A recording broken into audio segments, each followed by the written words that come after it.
फातह बैतुल मुक़द्दस साहबा रसूल खलीफा दोगुम अमीरुल मोमिनीन फातह कैसर और किसरा फारूक आज़म सैयदना उमर इब्न अल खत्ताब रज़ी अल्लाह ताला अन्हु जो 22 लाख मुनव्वा मील का इलाका फतह करने के बाद भी मस्जिद में झाड़ू दे रहे हैं, जिनके सिर्फ नाम से रोम और फारिस की सल्तनत खौफ खाती हो, जिनकी खिलाफत में पहली बार मुसलमानों ने बैतुल मुक़द्दस फतह किया, जिनकी हुकूमत में Iran, Iraq, Armenia, Syria, Yemen, Oman, Arab, फिलिस्तीन, मिस्र आता हो और वो रातों में गलियों में गश्त लगा रहे हैं, अपने कंधे पर राशन का बोरा रखकर घूम रहे हैं कि अगर मेरी सल्तनत में कोई भूखा सो गया तो सवाल मुझसे होगा। आज के शानदार वीडियो में हम लोग हजरत उमर के ही बारे में जानेंगे, उनकी तारीख को पढ़ेंगे। तो चलिए शुरू करते हैं। दोस्तों, हज़रत उमर हज़रत हमज़ा की तरह अरब के जाने माने जंगजू थे। इस्लाम कबूल करने से पहले हज़रत उमर इस्लाम के बहुत बड़े दुश्मन थे, यहाँ तक कि आप अपने घर से तलवार लेकर निकले थे गलत मकसद से। लेकिन जब आप रसूल अल्लाह के घर जा रहे थे तो आपको रास्ते में किसी ने बताया कि आपके बहन और बहनों ने भी इस्लाम कबूल कर लिया है। ये सुनकर आपने अपना रास्ता बदल लिया और आप अपनी बहन के घर पहुँचे, जहाँ पर आपको कुरान के पढ़ने की आवाज़ सुनाई दी।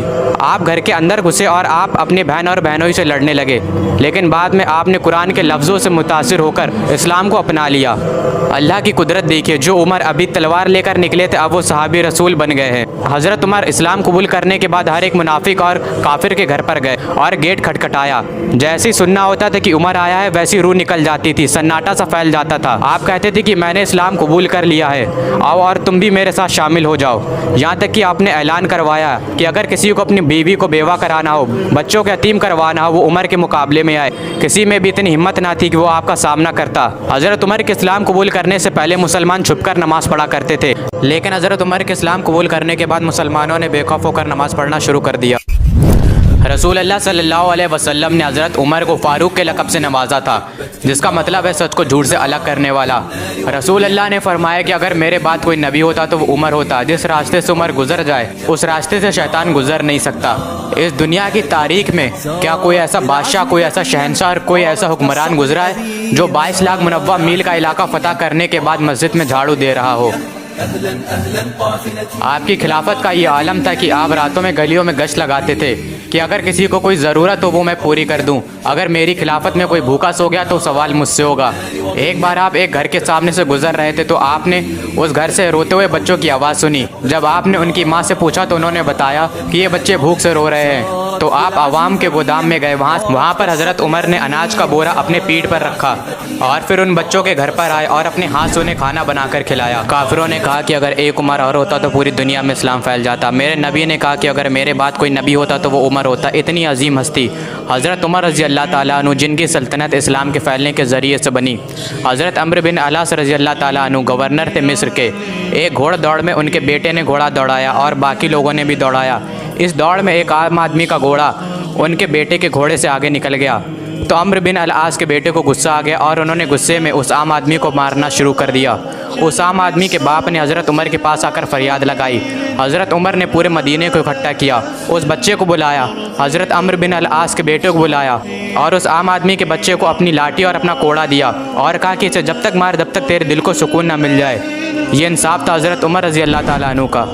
हज़रत उमर की खिलाफत के दौर में मुसलमानों को यमन से माने गनीमत में कपड़े मिले थे और जब हज़रत उमर खुतबा देने के लिए मस्जिद में आए तो हज़रत सलमान फ़ारसी रज़ी अल्लाह ताला अन्हु खड़े हुए और कहने लगे कि जो हमें माले गनीमत में कपड़े मिले थे उससे किसी भी मुसलमान का कुर्ता नहीं बना है और आप तो वैसे भी इतने लंबे हैं तो आपका कुर्ता कैसे बन गया? तो हज़रत उमर ने अपने बेटे हज़रत अब्दुल्ला बिन उमर रज़ी अल्लाह ताला अन्हु को खड़ा किया और उन्होंने बताया कि मेरे पास इतना कपड़ा नहीं था कि जिससे मेरा भी कुर्ता बने और अब्बा का भी कुर्ता बने, इसलिए मैंने अपने हिस्से का कपड़ा अपने अब्बा को दे दिया। ये थी उस वक्त की खिलाफत। आज हम कहते हैं कि आज हमें बोलने का हक़ है और वहाँ पर जरा सी चीज़ पर बोलने का हक़ था। ये दौर आलम था खिलाफत का, हज़रत उमर की खिलाफत के दौर का। हज़रत अबू उबैदा इब्न ज़रा रज़ी अल्लाह ताला अन्हु, हज़रत खालिद बिन वलीद, हज़रत साद इब्न अबी वक्कास रज़ी अल्लाह ताला अन्हु, ये सब बड़े बड़े कमांडर हज़रत उमर की खिलाफत के वक्त के दौर के ही थे। हज़रत उमर की खिलाफत के दौर में ही सबसे पहले मुसलमानों ने बैतुल मुक़द्दस को फ़तह किया था। जब पहली बार मुसलमानों ने बैतुल मुक़द्दस का मुहासरा किया तो पता चला कि शहर में हमला करने का कोई भी रास्ता नहीं है। इसके बाद यरूशलेम के कुछ बड़े औलमा ऊपर मीनार पर आए और कहने लगे कि ऐ मुसलमानों, अगर क़यामत तक भी तुम यहाँ खड़े रहोगे तब भी ये शहर फतह नहीं कर पाओगे, लेकिन हाँ, एक दरवेश बादशाह के यहाँ तो शहर फतह होना है। हज़रत अबू उबैदा इब्न ज़र्रा रज़ी अल्लाह ताला अन्हु जो कि फ़ौज के कमांडर थे, उनका जहन गया कि दरवेश बादशाह तो मदीने में है, हज़रत उमर रज़ी अल्लाह ताला अन्हु, क्योंकि ये वक्त हज़रत उमर की खिलाफत का था। हज़रत अबू उबैदा ने एक ख़त हज़रत उमर की तरफ रवाना कर दिया। ख़त मिलते ही हज़रत उमर यरूशलेम के लिए रवाना हुए। ये सफ़र एक तारीखी सफ़र रहा, 700 मील का सफ़र है। हज़रत उमर अपने एक ऊँट और अपने खादिम के साथ हैं। कभी हज़रत उमर ऊँट पर बैठता और खादिम आगे चलता, तो कभी खादिम ऊँट पर बैठता और हज़रत उमर आगे चलते। जब हज़रत उमर यरूशलेम पहुँचे तो खादिम ऊँट पर बैठा हुआ था और हज़रत उमर ऊँट के आगे चल रहे थे, और हज़रत उमर के कपड़े भी काफ़ी ज़्यादा फटे हुए थे। लोग समझ नहीं पा रहे थे कि खादिम कौन है और अमीरुल मोमिनीन कौन है। जब लोगों को पता चला कि इतनी बड़ी सल्तनत का बादशाह ऐसी ज़िंदगी जीता है, तो ये देखकर यरूशलेम की एक बड़ी आबादी ईमान ले आई और बिना खून का कतरा बहाए मुसलमानों ने यरूशलेम को फतह कर लिया। साल 70 ईस्वी से ही यहूदियों को यरूशलेम में आने की इजाज़त नहीं थी। यहूदी ना ही यरूशलेम में आ सकते थे और ना ही वहाँ पर आकर ज़ियारत कर सकते थे। लेकिन जब हज़रत उमर ने फतह किया यरूशलेम को, तो उन्होंने यहूदियों के बारे में भी सोचा। उन्हें यरूशलेम में आने की और वहाँ पर ज़ियारत करने की इजाज़त मिल गई। ये शान थी मेरे नबी के ग़ुलामों की। जब मेरे नबी के ग़ुलामों की शान है तो फिर मेरे नबी की क्या शान होगी। हज़रत उमर की खिलाफत के दौर में जो ससानी सल्तनत थी, फ़ारिस की सल्तनत, वो सिर्फ 10 सालों में ख़त्म हो गई। हरमुजान जो कि इस सल्तनत का एक जनरल था, उसे हज़रत उमर के सामने पेश किया गया।